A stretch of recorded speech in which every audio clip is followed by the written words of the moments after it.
Now, what is the real world? Some people have the theory that the real world is material or physical. Other people have the theory that the real world is spiritual or mental. But I want you to point out that both those theories of the world are concepts. Before we decide either to save the planet or to destroy it, we pause for a moment of silence. I mean real silence, in which we stop thinking and experience reality as reality is. Most people move in constant opposition to themselves because they are afraid that if they don't oppose themselves all the time, something awful will happen. The trouble is that we have one-sided minds,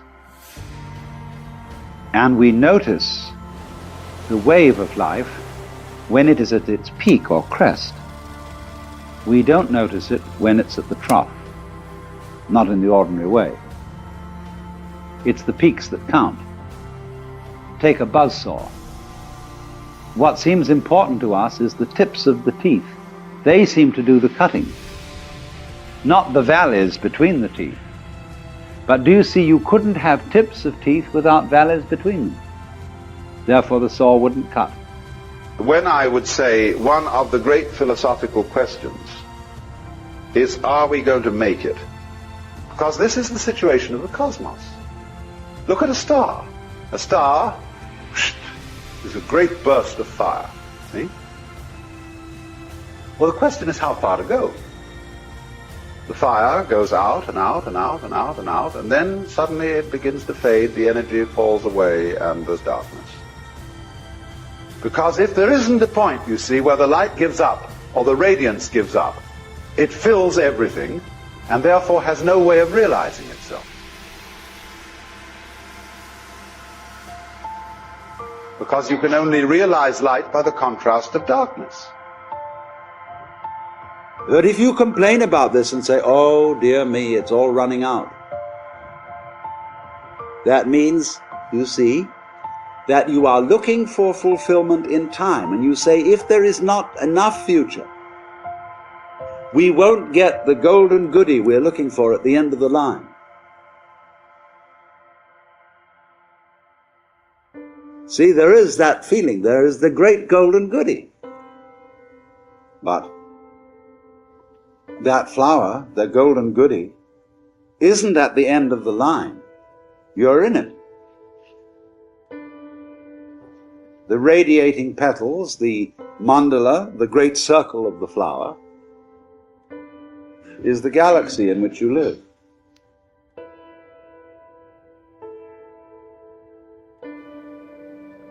But we ignore that. We don't notice the valleys so much as we notice the mountains. Valleys point down, mountains point up. And we prefer things that point up, because up is good and down is bad. But seriously, we don't praise the peaks for being high and blame the valleys for being low. But it is so, you see, that we ignore the valley aspect of things. And so all wisdom begins by emphasizing the valley aspect as distinct from the peak aspect. We pay plenty of attention to the peak aspect. That's what captures our attention. But we somehow screen out the valley aspect. But that makes us very uncomfortable. It seems that we want and get pleasure from looking at the peaks, but actually this denies our pleasure, because secretly we know that every peak is followed by a valley, the valley of the shadow of death. And that's why then you, as a ray which shoots out of the Godhead, will say, are we going to make it? In other words, how long a ray are you going to be? And some people think, well, if I'm only a short ray, it's not really a great success. I want to be a long ray. I want to live till I'm 90, or maybe 100, get longer and longer. See, if you look at some sort of stellar form object, It adds great interest to it if its rays are of unequal length. If they're all equal, it looks sort of flat and mechanical. But by having all sorts of different lengths, as you find them in some of those gorgeous radiolaria creatures that are minute animalcules of the ocean, there's a certain balance of length, there's a certain average which gives it a globular form, but many different lengths in the stems. Are we going to make it? This is always the question. But then you're not going to make it at a certain point. The ray finishes, and we call that death. And so we resist change, ignorant of the fact that change is life, and that nothing is invariably the obverse face of something.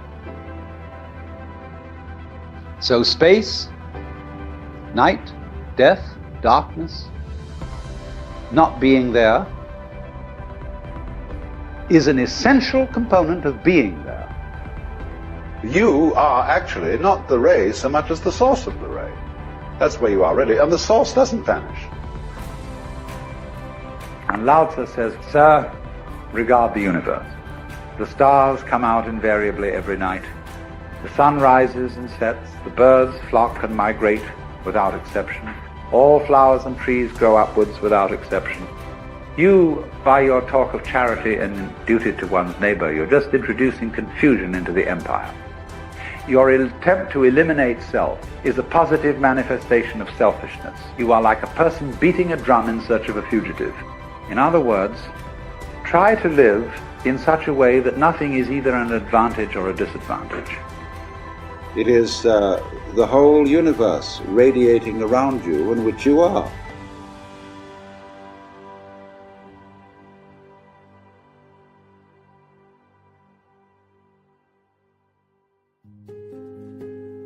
And this radiation is also cycling. It's the dance in which you're involved. If you'd only realize that the purpose of life is not in the future.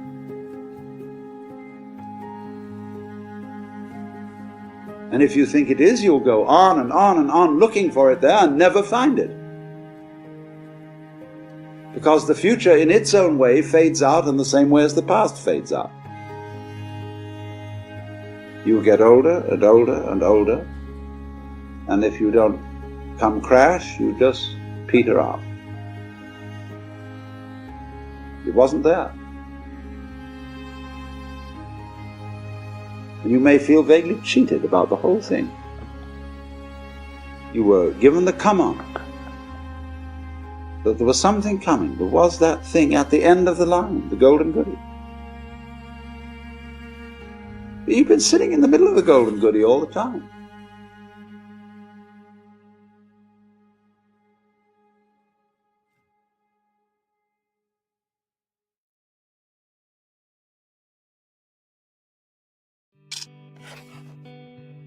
Jim, what do young people worship today? What do they believe? What do they hang on to? What do they hope for? I can't speak for young people, but probably a guess would be the same things they've always celebrated, just kind of a joy of existence, self-discovery,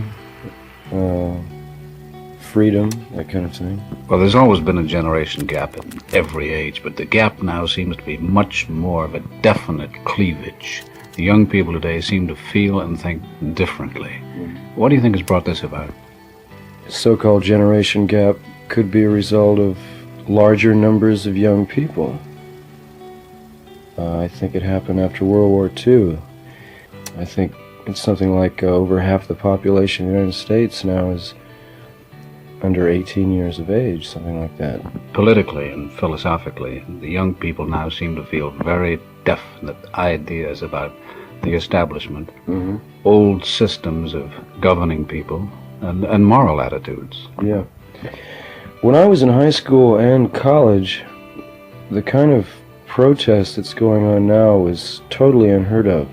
At that time, to be a teenager, to be young, was was really nothing. It was kind of a limbo state.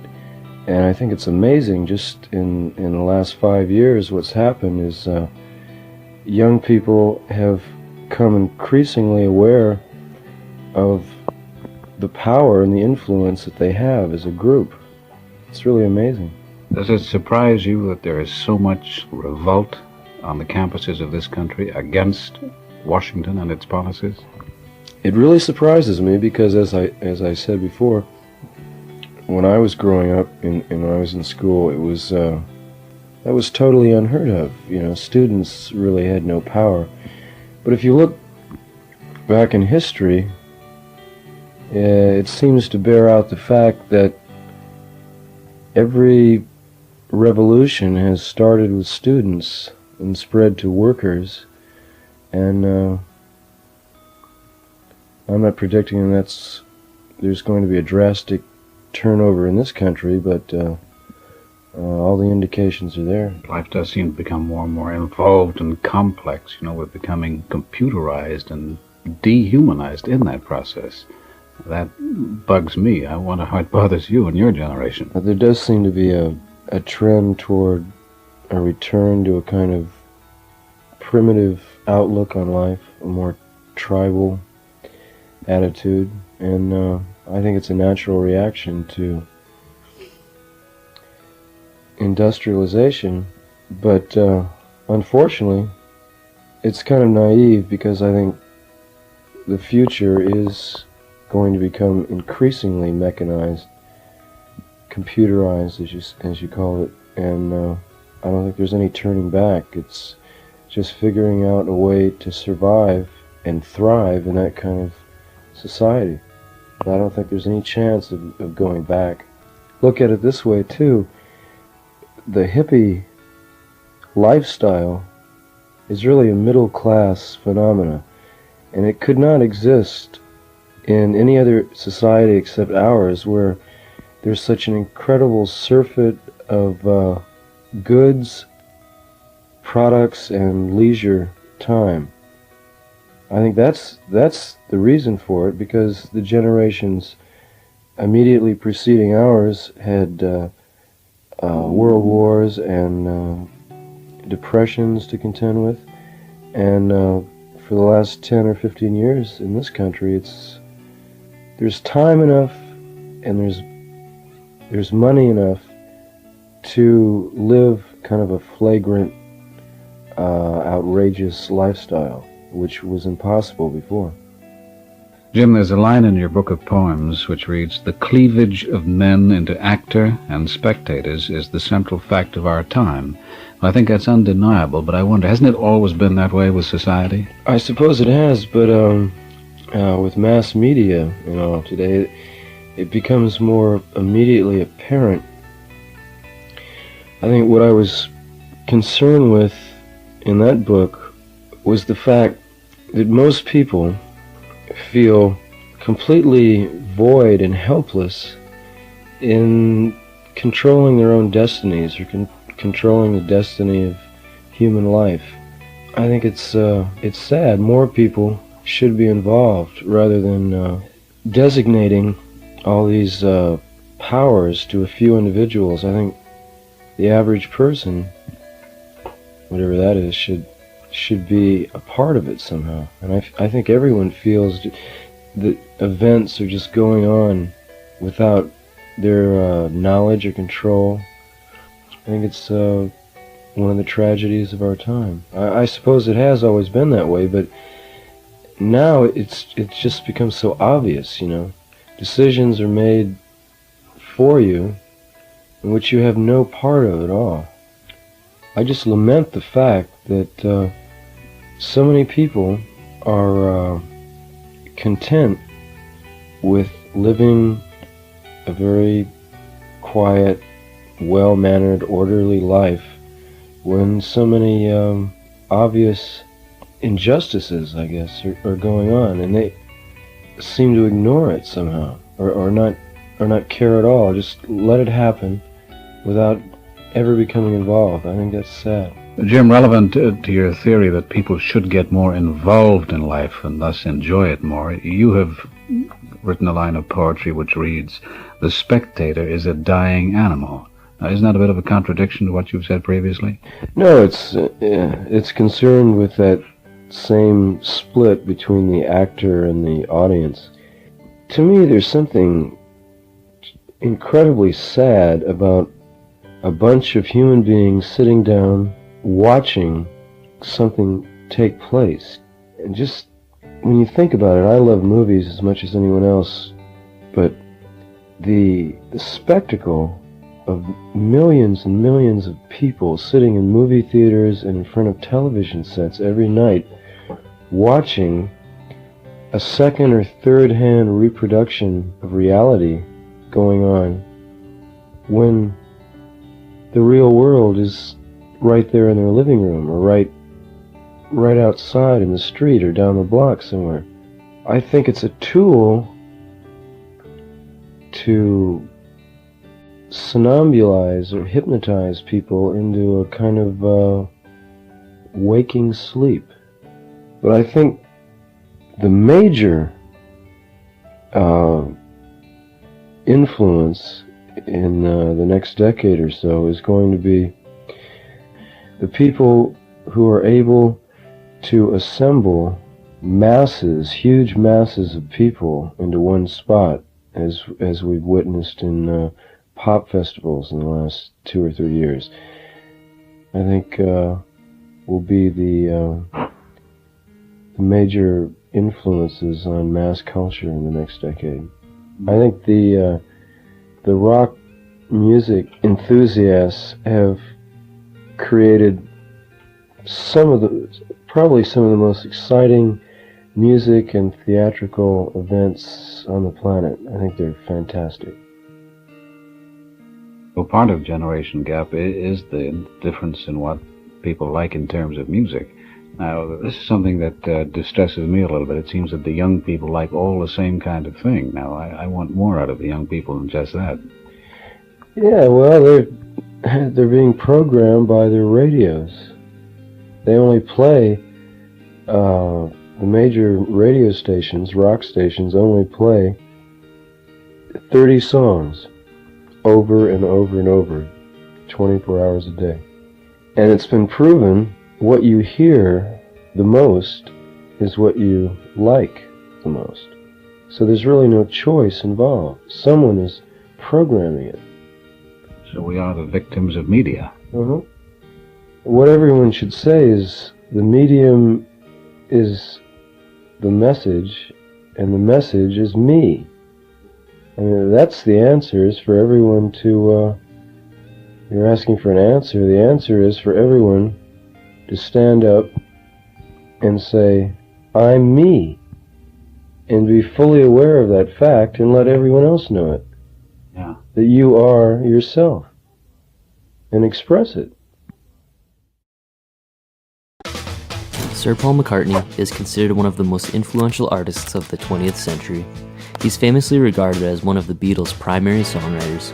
And not only did the Beatles have a profound impact on the sound of the 60s, but their cultural influence was undeniable, from rock pioneers to counterculture enthusiasts. It makes me wonder what Paul's thoughts are when it comes to the meaning of the Beatles. But what do you think is the lasting meaning of the Beatles, if there's a meaning to be taken from this? All you need is love. You know, after the 60s, that was kind of looked on as a bit sort of stupid. You know, hey, all you need is love, dude. You know, well, you need more. You know, we need weapons and we need defense or whatever, you know, which is also true. But it's coming back. It keeps rolling back, this idea that what these people on this planet need is love, you know. I always say to people, you know, we could have had a really satanic message. And with the power we had, boy, you know, we could have made quite a difference the other way. But we always chose not to do that. Nobody was remotely interested in that. We had this idea that all you need is love. Do it. In the end, I still believe it. I think the idea gets knocked every so often because, you know, it's a violent world and that you do need other things. But I still think that's the message. That being said, All You Need Is Love seems contradictory to what happened after Michael Jackson bought the rights to their catalog. Michael Jackson has the rights now to all the Beatles stuff. How much did it bother you when Revolution was used to sell Nike sneakers and things like that? Heaps. With the Beatles, we had all those offers. You know, anybody who publishes songs, you get those offers. Hey, can we use this commercial? We had the offers from the big soft drinks companies. You know who I'm talking about. Big, huge offers to use a Beatles song, to use this and that. But we always turned them down because we believed it'd devalue the whole thing. We'd be seen to be selling out, which we were keen not to do. You know, we kind of felt that our fans believed in us and that we owed them some sort of integrity. We talked to them. We knew what they thought of us, you know. So something like Revolution, you know, it meant more than a pair of sneakers. But anyone who knows music publishing, there's a lot of pressure on you to do that because it's a big heap of cash comes in suddenly, and, you know, it's very hard to resist for anyone. But I think we shouldn't do that.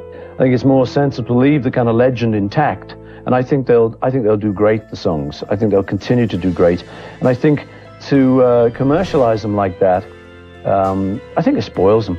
And having taken that decision with the Beatles, it's now out of our hands, really. We don't have the authority anymore to do that because it's now been sold. But I do still think it's a pity. And personally, I also think, as I say, it doesn't make commercial sense. I think you weaken, you end up with a weak catalogue of songs that are thought of as sneakers, automobiles, Snickers bars, and stuff, you know. If you are someone in as bright of a spotlight as Paul McCartney, you may look to the public for approval.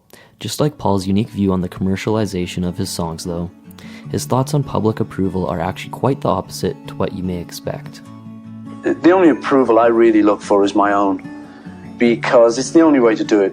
I've tried it every which way, you know, and it really is the only thing that counts. Is if you like it, then you can give it to the world, and at least when the critics say it's a bunch of rubbish, say, well, I like it. And as long as you're convinced you do like it, that's the main thing. Similarly, the world can see Paul however they like, but Paul's own outlook on himself is the pure version that shapes the core of his being. You know, the thing is, I am still that little kid that grew up in Liverpool. Okay, I got really famous, but in here, I'm still that little kid. So I'm amazed at like the audience reaction and stuff, and because it's like, I still don't believe it. You know, and the way I think, just like when I'm at home, I'm just slobbing out watching television. like anyone. So it's kind of him and me. Me is me, that was always in this body, and the body's just grown up. Sure, the guy behind the eyeballs. Yeah. And then him is that famous guy. Wow. He's very famous. Despite Paul's insistence that he is like anyone, many people look up to Paul and the Beatles. But what kind of people did the Beatles look up to? One of them was Maharishi Mahesh, who was the person who introduced them to meditation and the reason for their trip to Rishikesh in 1968. It was actually George Harrison's wife, Patty, who had heard that Maharishi was coming to town. And she said we should all go. It was one of those things. And I was personally not in a good place. I think, you know, just overdoing it in the 60s. So I was just not very sort of centered, and I was looking for something. I think we all were. So we heard that Maharishi was going to have a meeting and give a lecture, and we all went along to listen.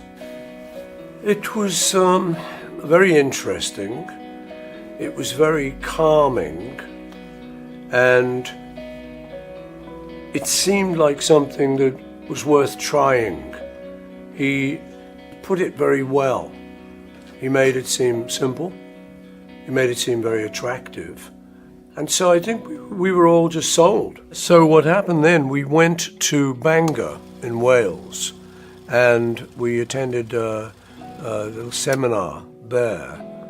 And then eventually we went out to Rishikesh with him, which was more sustained. It was great. It was very straightforward, very simple. Wake up, you would then go for breakfast in the morning, a light breakfast. You just socialize a bit with the other members and just get to know each other. And then you would go back for your morning meditation. go back to your room. We had little chalets kind of thing. Each of us had little rooms, which were very simple but adequate.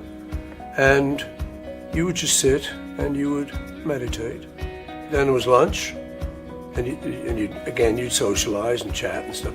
And then you'd meditate in the afternoons. Sometimes Maharishi would have a meeting every so often with you. And you could talk to him about your experiences, and he would help, guide you. And then in the evening, there was a kind of question and answer session, which was slightly more formal. That was in a hall. And we would all just be in there, all the students, and Maharishi would come on and talk. And then he would take questions. He would just listen about people's experiences. And that was the sort of thing that happened each day. But yeah, there were some very blissful moments. I remember one in particular when I'd been meditating for a little while and I'd got to a really good place. And I remember the feeling was that I was a feather. I felt like I actually was a feather floating over a hot air pipe. And it was a very nice feeling. And I remember that vividly. And I reported that to Maharishi and he giggled, "Yes, this is good." Meditation is something that comes from nothing, much like writing a song. Here, Paul explains his take on writing music. Yeah, if you think, oh, I'll write a song, which, if I've got some time and I'm just sitting around, I'm fed up with watching telly, I think I could do. So I get my guitar, and I'm very conscious of the fact there's nothing there. I haven't got any idea what I'm going to do. It's a black hole. But then I start picking away and get a little bit of an idea, go, oh, that's nice. And you follow that trail. And at the end of maybe 2 or 3 hours, you've suddenly got this thing, you've got this song. So now instead of a black hole, you can now go and play this thing to people. You can now present this little discovery. Look what I just done. And it's a great thing to be able to do. It's kind of magical. And at 80 years old, he's still writing songs today. To most people, this may seem like an abundance of hard work, although Paul has a completely different outlook. Yeah, I say to people when they say you work hard, I say, well, we don't work music, we play it. And even though it might sound a bit glib, it is true. To me, it would be a hobby if I didn't do it professionally. It's just something I love. It's because you're creating this thing out of a black hole, and it's very satisfying. So I love to do that. So I just keep on and on. I mean, I've always got a song on the go. I've got a few on the go at the moment, just because I like the whole puzzle of let's try and make this song work. Is it interesting enough? Does it say it in a good enough way? Maybe I should change that line. It's an ongoing, interesting thing for me. And then when you feel you've got it right, it's okay, that'll do. And it's very satisfying. I can't see myself ever stopping. So yeah, there's a lot of work or a lot of play. Best advice you've ever received? Be yourself. Superpower you'd like to have? The ability to love without judgment at all times. All I can do is prepare my craft to be diligent and focused enough for when I connect and when a wave of divinity flows through me, that I have the muscles, the craft to express it and to articulate it into some kind of something. Michael Peter Balsari, better known as Flea from the Red Hot Chili Peppers, is regarded as one of the greatest bass players of all time. As a founding member of the band, Flea was instrumental to its formation and success. In the 10th grade, Flea met Anthony Kiedis, who he later formed the Red Hot Chili Peppers with. Their friendship continues to last now and is decorated with many successes and accomplishments. 6 Grammy Awards, 16 nominations, an induction into the Rock and Roll Hall of Fame, and a star on the Hollywood Walk of Fame. But let's take it back to Flea's initial encounter with Kiedis, the bond that sparked it all. I met him when I was 15. We both just started the 10th grade at Fairfax High School in Hollywood. and we were like almost immediately like in love and at war. You know what I mean? It's like this. Has it stayed that way ever and since? And it stayed that way ever since. And the thing that I try to express about our relationship, you know, and I write about my childhood, and he's a huge part of my childhood and became my family. I mean, we were inseparable for many years, like especially when we were young. It was like every single day we were together. From the thing that I try to express about it in my book is that from the very beginning, I remember my mom, you know, rest in peace, who told me a few years before she died, she said, you know, I remember when you came home, you were 15. That is hard because I get... she said to me, she's like, Michael, you came home and you were all lit up, and you said, Mom, I finally found someone I can talk to. And I really did, you know. And, you know, like any really close brotherly relationship, it's, you know, we go at each other too, but I found someone I could communicate with in a way, and in a profound way that I hadn't had before. I knew that it was big, and I felt forces beyond me, like bringing us together. I had no idea about a professional life or anything like that, and sometimes I often feel that, like, you know, the longevity of our band and everything, it's not, you know, I know our band's been successful and all that, but it's not so much the band itself that does it, and all the professional obligations and stuff, and, you know, our desire to try to continue to be an evolving artistic entity, but like our band is a vehicle. It's like the universe has decided, well, here's this thing that'll keep them together, so just do that. Anthony Kiedis wasn't Flea's only friend that he accomplished amazing things with. In 2001, Flea founded the Silver Lake Conservatory of Music with Keith Tree Berry, a former touring member. The Silver Lake Conservatory of Music is a non-profit music school. I started... Based on Silver Lake? Yeah, it's in Silver Lake, right on Sunset and Sanborn. I started it 13 years ago. We have 700 music students in there. We teach all the orchestral instruments, all the band instruments. And, you know, when I was a kid, I was kind of a rough kid. I was on the street, I was getting in trouble, I was doing petty crimes, I was on drugs. The one thing that really kind of kept me focused was the music programs in the public schools that I went to. It gave me a sense of self, it gave me a discipline, it gave me something to work on. And, you know, after I graduated high school in 1980, Reaganomics, they passed Proposition 13, and it really cut out the arts funding in Los Angeles public schools. Terrible, and it's never recovered from it. And I went back about 15 years ago to Fairfax High School to talk to the music students there about a career in music. And I was just shocked when I walked in there. They had no instruments, they had no orchestra, they had a volunteer teacher, a boombox, they listened to music and talk about it. When I was there, I played in a big orchestra, I could play any instrument I wanted, it was incredible. So I really vowed to myself to do something to try to fill the void in music education. Because I know there are a lot of kids like me that it would change their lives. It's just been an absolutely transcendently incredible experience having this school, Larry. It's been seeing these kids, so many of these kids, it means so much to them. And seeing especially the ones that are really earnest and really care about it, it's just great to see them blossom and grow. Other people in the band work at the school ever? No, we do, you know, some have, like we do performances for the kids and fundraisers and stuff. It's just been, just a little bit about the school. The school is not about being famous, it's not about being an entertainer, it's a really academic school. It's a process-based thing. It's not even about music education as a means to an end. It's just about the educational process itself and teaching kids to, you know, enrich their lives with music. Why, whenever they make budget cuts in education, arts go first? I don't know. It's terrible. You know, I mean, for us, we think about it as, you know, the 3 A's instead of the 3 R's, and arts, academics, and athletics all being of equal importance, and they should all be given equal attention in school. And he's continued to hold arts and athletics near and dear to his heart. Given his amazing stage presence, it's no surprise he uses these tools to connect mind, spirit, and body, allowing him to remain in the present moment.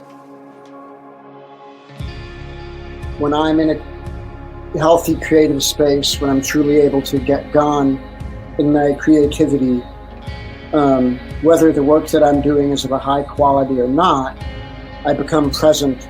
And when I'm present, I'm able to be there for other people.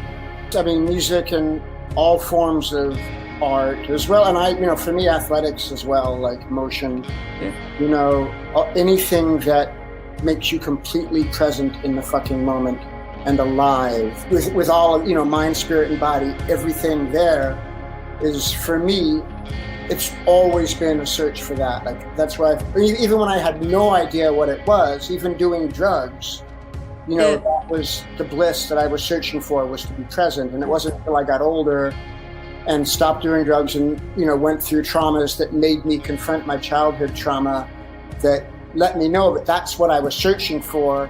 I just didn't have to fucking shoot heroin in order to achieve it. There were other ways. As mentioned, Flea has had his battles with drug addiction. This resurfaced when, after years of hard work, the Chili Peppers finally bursted into stardom.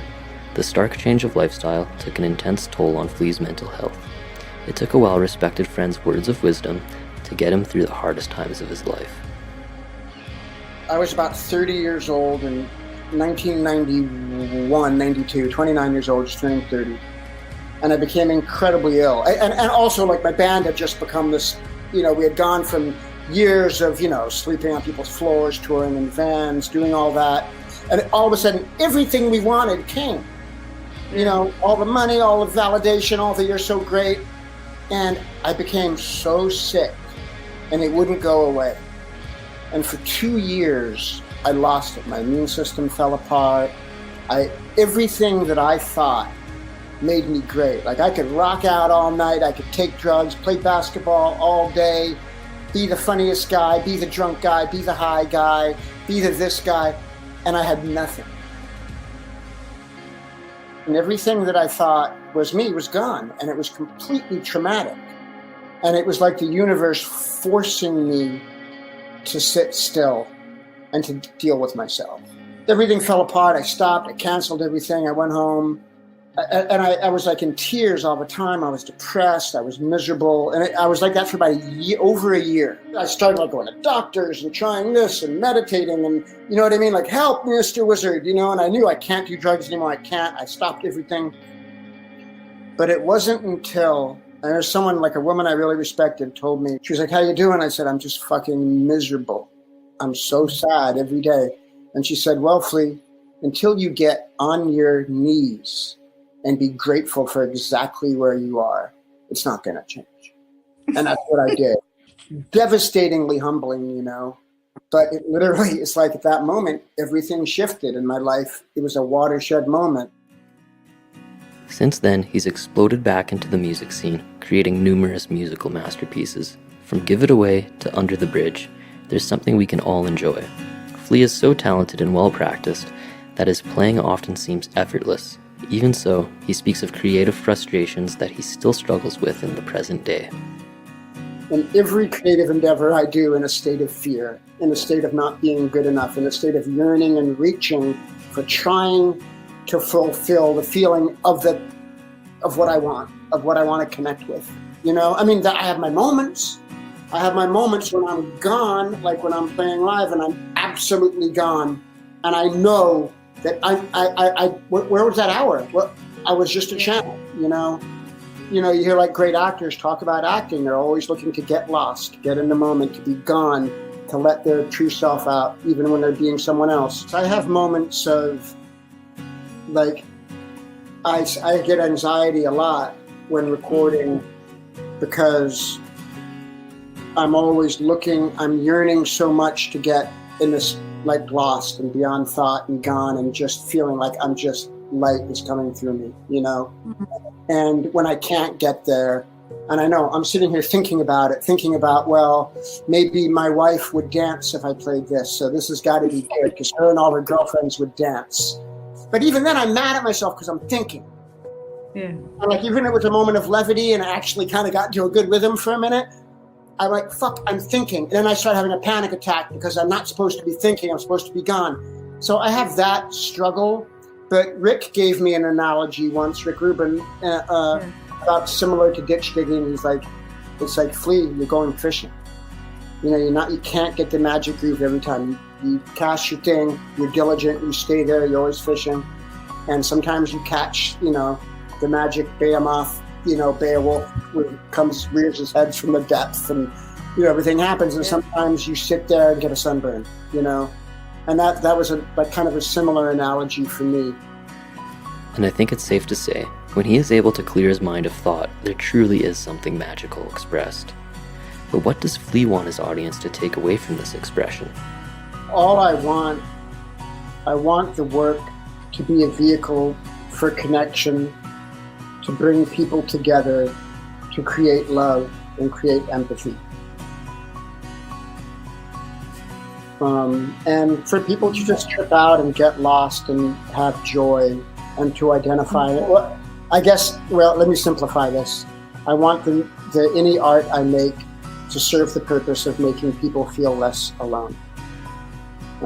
That's the whole thing. Ringo Starr is one of the last remaining members from the iconic rock group, the Beatles. He made an obvious impact on the music scene throughout his life, but his sense of spirituality is also no secret. Many people often contemplate the question, what is God? It's looked at as one of the most complicated questions one could answer in life, although Ringo is able to explain it in the most simple and profound way possible. Although that's just my opinion. Hear it in Ringo's words, and decide if his definition is true to you. I'm going to ask you a very simple question, Ringo. What is God? God to me, my God in my life, God is love. Pure love. Love is an incredible power. If you give out love, the reaction to it is so great, even to like crazy violent people. If you give out love, they stop for a minute because everybody notices love when it's coming your way. And you feel incredible when you give love back. I feel that, as you go through life, you make certain moves, and it's very hard, these moves, and you don't feel good about it. But if you're doing something with love, all of this behind you, all over the world, will support you. So that's how it is. That's how the world works. It's all the one God. The books I've read, it all says good and love. Vietnamese monk, whose name I can never pronounce, but he's saying that, just in your daily life, to be doing things. And he says, like when you get to the traffic light, it's no good getting crazy. Just love the red light, and then when it changes, drive on. And he says, and when you're angry, it's no good being angry at yourself, because then you're twice as angry. I like to keep that in my life also. It's convoluted because there are a lot of religions that believe that their God is greater, or a lot of people... Yes, but that's people. This is not God. This is what the religion says. And the people who, are in that religion. I am not religious. I'm trying my best on a daily basis to have a spiritual life. I think, everybody wants their religion to be, universe-wide. And they're not. Like all the natives of long ago, most of them we wiped out in the name of religion, let live. The American Indians couldn't understand the concept of buying land. What do you mean you want the land? It's for all of us, And the world is for all of us. We are one. Now, I feel I had spiritual moments as a young kid.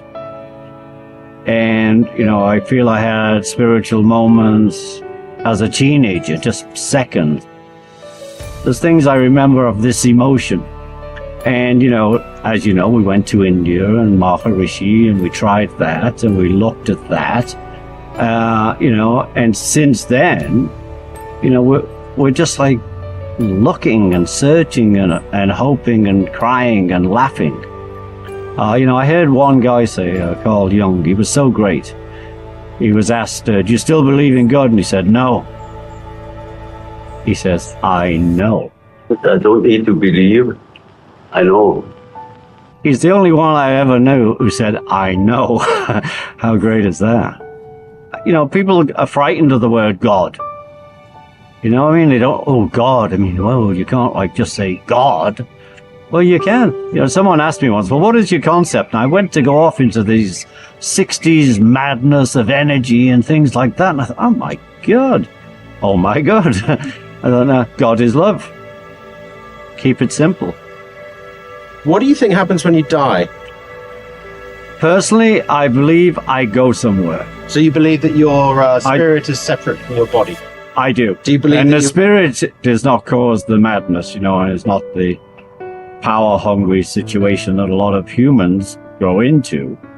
That's the human condition. God is love. Love is love. And the more we put love in our life, that's all I ever want to say. There's more love on the planet. Although many people left the peace and love message in the 60s, Ringo held on to it strong. It's become his motto in life, and he spreads the message of peace and love any chance he gets. Peace and love. Some people who first ran into the peace and love message in the 1960s gave up on it. How did you hold on to the peace and the love, Ringo? It just became natural for greeting, peace and love, brother. It was embedded in the 60s, of course. I didn't invent it.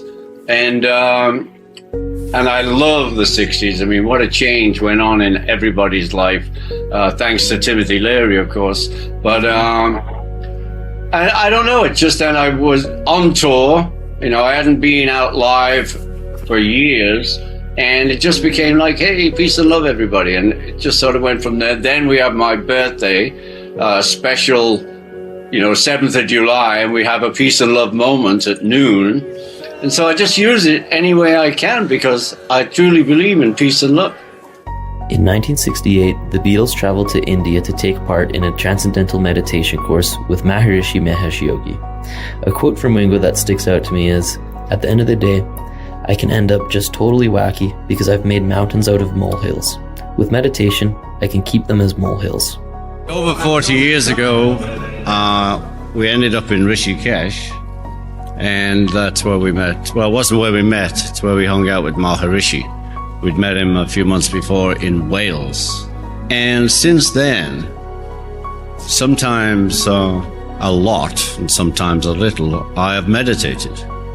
And, it's a gift he gave me, was my mantra. That's something I could use and something no one could take away. So it's one of the few things I was ever given that means that much to me. Having someone as accomplished as Ringo, it's strange to think of who his role models would be. Although it seems clear to me that he looks up to Maharishi. It's no surprise that he's a supporter of the David Lynch Foundation and its efforts to fund the teaching of meditation in schools.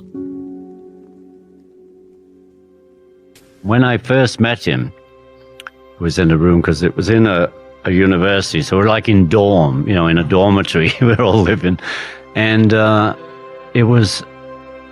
it's one of those mind-altering moments of your life because the man was so full of joy, and happiness, and it just blew me away. On my best day, I never felt like he looked. It was so far out. I just thought, I want some of that. You know what I mean? I was the best thing that could happen. Where were you before that? What were you? Well, I never meditated in my life. But even just your head, No, my head was a bit in those last sort of 67.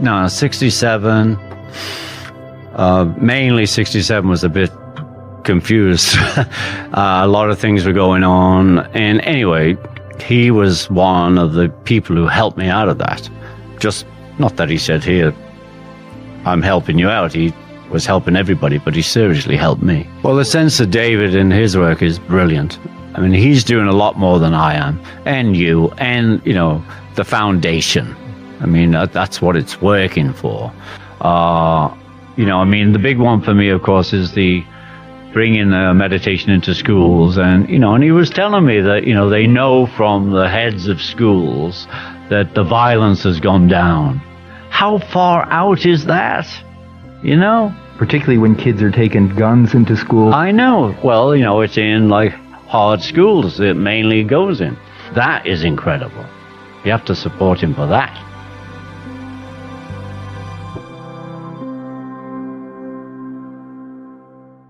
I don't ever wanna feel like I did that day. Take me to the place I love. Take me all the way in the place I love. Making music with my band. The most sacred thing that I have going is creating sound with my best friends. I just have to gently suggest that you make the most out of your life and treat every single person that you meet with love and respect. I don't care what class you come from, what race you come from, what gender you come from. People are people. You're going to be assholes and you're going to be amazing people. Anthony Kiedis of the Red Hot Chili Peppers was born November 1st, 1962. Since then, the band has sold countless records, been inducted into the Rock and Roll Hall of Fame, and even earned a star on the Hollywood Walk of Fame. Despite the profound impact Kiedis has had on the world, he believes kindness is the #1 way to make the world a better place.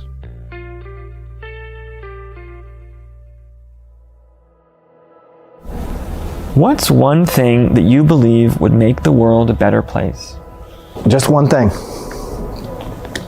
My honest answer would be kindness. My sort of self-centered answer would be music. And my super-centric answer would be air that you can breathe. Having just come from Cairo, where the simple, taken for granted act of breath is not an option. Let's go with kindness. I feel like when you get to the metaphorical gates of Peter, really all they're going to ask you is, were you kind? And I don't know, maybe the whole point of this little tiny blink of an eye that we're here is just to decrease the suffering through kindness and other thoughtful acts. It could be painting, it could be caregiving, it could be just smiling. That's all. Anthony was recently a guest on the Joe Rogan Experience. The conversation was one of my favorites, and I think we can all learn from Anthony's simple yet profound philosophy on life. Sometimes I'm shy and bashful and reclusive and I just want to chill. And people want to take pictures or have me talk to their girlfriend on the phone. Or Small price. This brings me to my new philosophy in life, which I remind myself every day. So 2 months ago, we were playing at the MetLife Stadium in New Jersey. Big, beautiful stadium full of people excited to sing and dance. And these two painter sisters from Texas, raised in Manhattan, brought their friend to the show. We're like, great, come and we'll hook you up with tickets and passes. Come say hello. Beautiful people. And the girl they brought was radiant in every aspect of the word. Physically beautiful, energy, kindness, just light. And all of my friends are like, who's that girl? That girl's amazing. Just a friend of our painter friends. And a week went by, and I opened the paper, and I saw this girl had died unexpectedly. 33-year-old actor, model, artist. Wow. And she woke up and died. And they're not sure why. Maybe sepsis. Who knows? Young people are dying these days. And I thought to myself, I woke up today and I complained about how long my room service took, how muggy it was outside, and the traffic, and I decided this girl was just a giver of a human being, and she got plucked. So I said to myself, don't be a bitch. Nothing to do with gender or animals, just bitchliness, selfishness, self-obsessed, self-centered, whiny weakness. Yeah. And what do I have to complain about? Right. Let's look around the world. Yeah. Syria, Yemen, Ukraine. Right. On and on. Yeah. So every time I go there, which is daily, I wake up and I'm like, where's my thing? And how come these people aren't doing what I want them to do? The voice comes into my head, don't be a bitch. Right. So that's my new live by philosophy. Do you meditate at all?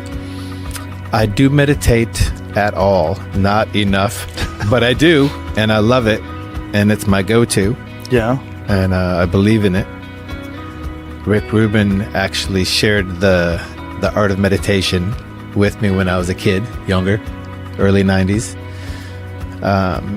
He brought the TM Institute into his living room and offered the whole band an opportunity to learn. And I did it religiously for a while, and then I put it down. But now whenever I feel like the monkey mind, in a car, in a plane, in a train, in my bathtub, in a tiny little kid's chair somewhere on the back porch, I'll take 10 minutes, 15 minutes, and it's profound.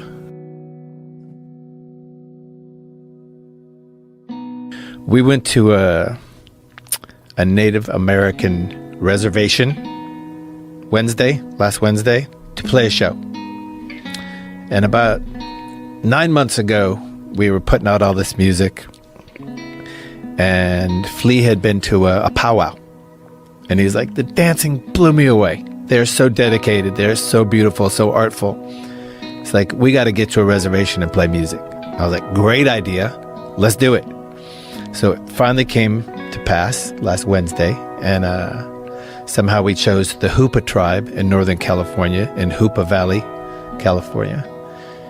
And we arrive, and it's a school gymnasium, and it's a free concert, and all of our equipment is there, and it's just cool people. They're very poor and very isolated, and we just wanted to go rock out for them. But the first thing they did was give us all this cool stuff that they made, which is Native American gear, and they wanted us to wear it. They're not worried about appropriation. We could sing songs all day long about our take, like my band, on their experience. They love it. If we get it right, if we get it wrong, they just love that we care. And it was the best show of the year for us, because nobody paid. It was kids in a school gymnasium in the middle of nowhere. Surreal. They didn't believe we were coming. They're like, we don't believe it. Why? Why us? Like, we chose you. Let's just have fun. That's amazing. But they definitely defied the concept of appropriation, like right off the bat. Here's our stuff. Please wear it. We love the culture. We love it. And, you know, people are people. I don't care what class you come from, what race you come from, what gender you come from. People are people. You're going to be assholes, and you're going to be amazing people. Just people are people. Listening to the Chili Peppers, there is a vivid sense of nature passing through their music. It's no surprise to me that Anthony is a frequent surfer and has a deep connection with the ocean. The ocean is so full of life and peace and nature and excitement. That's my tank these days. Yeah, you were telling me about your love of surfing the other day. You love it, huh? I do, because it gives me that feeling, that freedom, and there's an energy. That's what I want to do till the day I die. Wow. Just go sit out there waiting for a wave. If you think about the storms 3,000 miles away raging in the ocean, sending that wave of energy through the water, when it finally releases, when it hits the shallows, it's a rush, it's a drug, it's a high, it's a natural high where you're next to whales and dolphins and pelicans and eels and anemones, and just looking back at the coast with a different point of view. No phone, no technology whatsoever, just water and a board. There's also a thing about being next to the ocean that's very humbling. I think it's very good for people to be just confronted by inescapable beauty and power of nature. And that's what oceans do. I need that. I need to be humbled daily. It's good for everybody. The mountains do the same thing. They do. Yeah. 100%. Yeah. You know what the root of that word is? Which word? Humble? Humble. No. To be close to the ground. To be low to the ground. Oh, really? Yeah. That makes sense. Yeah. Feels right. If you know the Chili Peppers, you know their hit song Under the Bridge. Not only is it a musical masterpiece, but it's evident that the song was crafted from a place of raw emotion and truth. The hardest of the hard, the gangsters of LA. I'll be riding down the Sunset Boulevard, and I'll hear Under the Bridge coming out of a lowrider, And it is the toughest, scariest, most, loked out looking dudes just melting with Under the Bridge. I'm like, okay, that was a day well spent, writing that song. The song on our new record called Under the Bridge, which is a salad, a ballad, if you will. And that song came about because during the course of my life, I was what you might call a hardcore junkie for many years. And during that point in my life, it was a very sad time, and everything that was beautiful and precious and sacred to me sort of took a back seat as my need for this chemical dependency just got more and more disgusting and insane. And unfortunately, I've been clean for 3 years now, and my life took some massive changes, and everything that was sacred and beautiful that I had lost has now come back to me more than I could have ever hoped for. But during that time, I reached some ultimately low depths of incomprehensible demoralization, which are very much in my memory. And part of that incomprehensible demoralization is loneliness. And that's something that I think every drug addict can relate to, is there's this incredible deep sense of loneliness, of emptiness that you're trying to fill up with whatever it is you can find. And in my case, it was drugs. So sometimes I get these bursts of loneliness that kind of remind me of that point in my life. And one day I was driving back from a rehearsal for this last record that we were writing, and I got one of those bursts of loneliness, and I didn't really feel like there was a single soul in the universe that I could connect with. On a gut level, on a heart level, on a spiritual level, on a level of love. I just felt like I was all by myself. So I started singing to myself on the freeway, on the Hollywood freeway, coming back from rehearsal. And without thinking about anything, an entire song came into my head. And when I got home, I wrote it down. And the crux of the song is based on loneliness. And there's this one little lyrical phrase that comes in at the very end of the song, which says, "Under the bridge downtown is where I drew some blood. Under the bridge downtown, forgot about my love. Under the bridge downtown, I could not get enough. Under the bridge downtown, I gave my life away." And what that was referring to was a point in time about 5 years ago when I had nothing in my life. I had no friends or places to live or automobiles or relationships with my family. And all I had was this connection of mine named Mario, who was a Mexican mafia ex-convict, and he and I would stroll the streets of downtown looking for our next score. And on one particular afternoon, it was very hot in the middle of summer, and I'd been up for days, and he and I found what we were looking for, and we went to this bridge that was downtown in the middle of Los Angeles in this ghetto, and it was a freeway bridge. And there was a little passageway that you had to go to get under the bridge, and only certain members of this Mexican gang, which were all ex-convicts, were allowed to go in there. And the reason that they let me in is because this guy Mario said that I was going out with his sister, which was a lie, just so we could go in there and do what it is we wanted to do, which was to use these particular drugs we had just got. And that always sticks in my brain as a low point in my life, basically, about as low as I could get. And the chorus of the song is, I don't ever want to feel like I did that day. Take me to the place I love. Take me all the way. The place I love is where I am now. Making music with my band, which is, to me, the most sacred thing that I have going is creating sound with my best friends. People always say I'm the Beatle who changed the most, but really that's what I see life is about. That the planet is in the control of mad people. The soul is in this body for a period of time, and then it leaves the body. It's like, in a way, the body is like a suit. George Harrison is a man who needs no introduction. He passed away November 29th, 2001 at the age of 58. He left behind one of the biggest musical legacies of all time, but also an abundance of philosophical and spiritual knowledge. His intellect on worldviews only grows in relevance as time goes on. I'm unhappy about the world being concreted over and all the forests chopped down and the air polluted, and the fact that the planet is in the control of mad people. People who are crazy, people who are greedy, all these people who are selling the rainforest, and, any forests, just selling it because they make some money without, I'm very unhappy about that, but I have a long-term view, which is all things must pass. I mean, before it used to be maybe they're going to blow us up with H-bombs.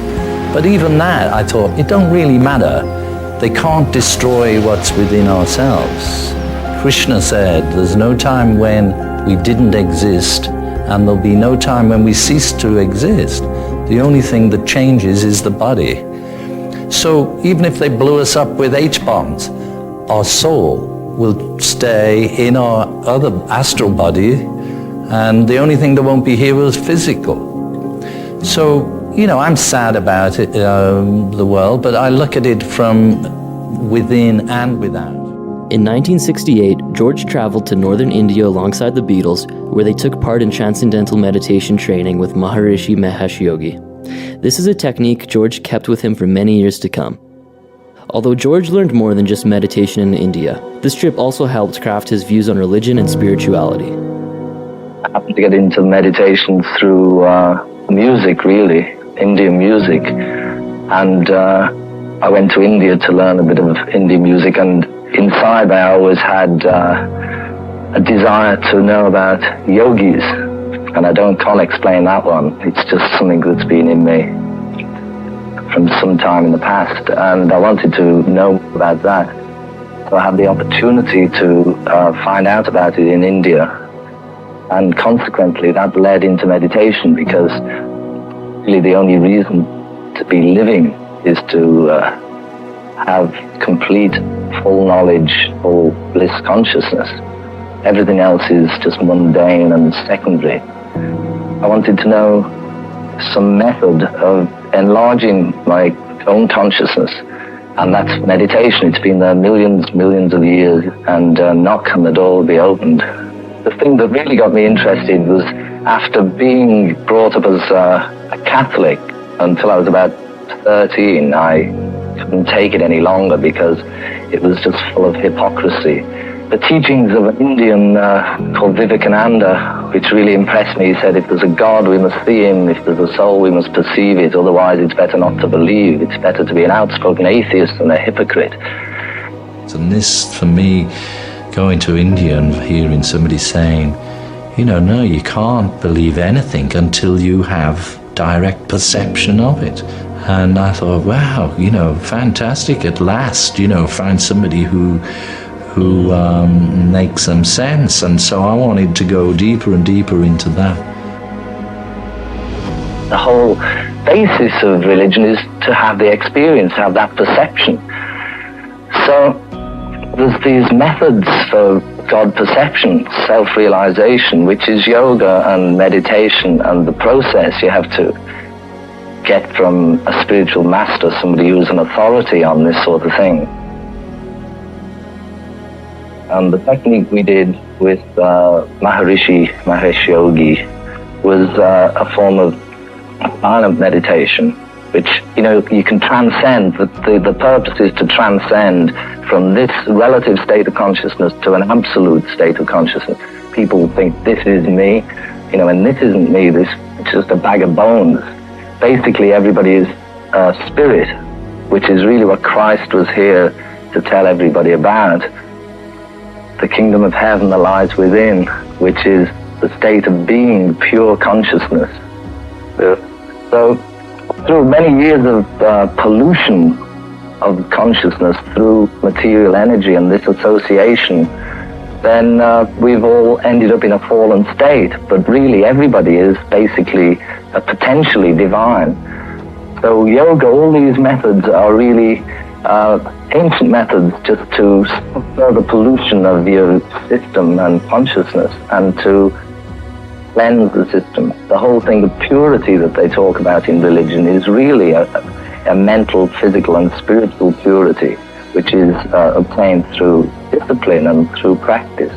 So the meditation we did with Maharishi Mahesh Yogi was to sit silently and to transcend through the sense of sound. Like you can transcend with hearing or with touch or taste or vision. Like I think some Buddhists meditate by concentrating on an object.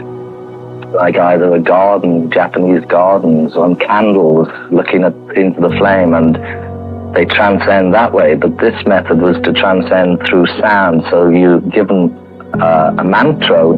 The mantra brings all your body to rest. It calms everything down, and it brings sort of harmony and union just to all your senses. And this way, your thoughts become fine and fine and fine until you can arrive at a point which is transcendental, which means beyond. It's beyond the senses, beyond intellect.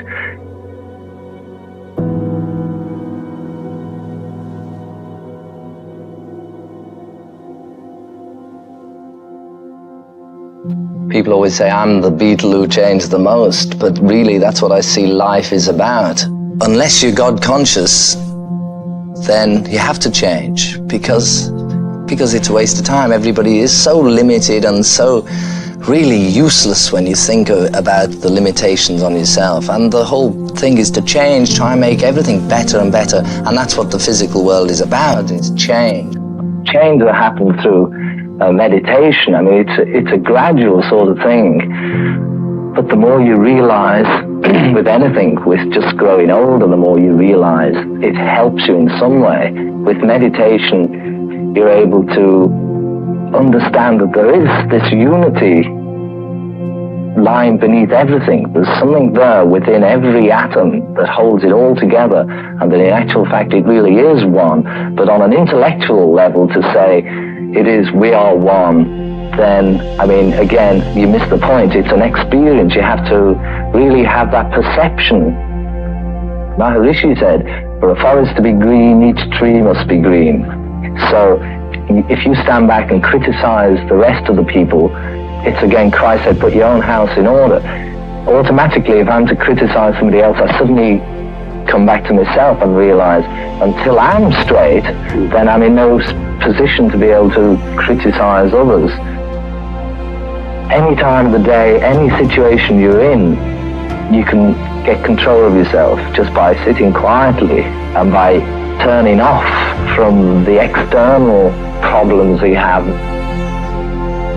Noise and all this society, that you can go inside yourself where it's always calm and peaceful. On this level of consciousness, it's like the ocean, which is always changing, and the bottom of the ocean is always calm and still. And if you're not anchored to the bottom of the ocean, you're at the mercy of whatever change goes on. So that you can still act out your life on the surface, but you remain anchored securely.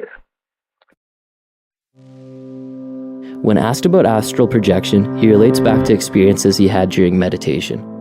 His views on astral projection and death also seem to carry similar traits. A strange experience when I was in Rishikesh. I went on a meditation course where the object was to meditate deeper and deeper and deeper for longer periods of time, to plug into the divine energy and to raise your state of consciousness and tune in to the subtler states of consciousness, and all those things like walking on the water and dematerializing your body at will are just sort of things that happen along the way. So it's hard to actually explain it, but it was just a feeling of just the consciousness traveling. I don't know where to, and it wasn't up, down, left or right. No body there, but at the same time you don't feel as though you're missing anything. You know, the consciousness is complete. How I see it is that the soul is in this body for a period of time, and then it leaves the body. It's like, in a way, the body is like a suit that you put on. Do you have any idea where it goes? Christ said in the Bible about the 3 cages for the bird of paradise, which is the soul being the bird of paradise, and the 3 cages being the 3 bodies that house the soul. And there's they call it the causal body, and then around that's the astral body, and then there's the gross physical body. So death is really when the physical body falls off, but the soul's still in 2 other bodies, so it's then on the astral level. Do you think life is pretty good? In some respects it is, although we do have control over our actions right at this moment. I think what we are now is the result of our past actions. What we're going to be is going to be the result of our present actions. As again they said in the Bible, that God is not mocked. Whatsoever a man soweth, that shall he also reap. That means the law of karma, action, reaction. So we can, there's certain things that maybe there's no way out, like there's no way I wasn't going to be in the Beatles, even though I didn't know it. In retrospect, I can see it was a setup. But at the same time, I do have control over my actions, and I can, do good actions or bad actions, or like I say, I could try being a pop star forever and going on TV and do concerts and be a celebrity, or I can be a gardener.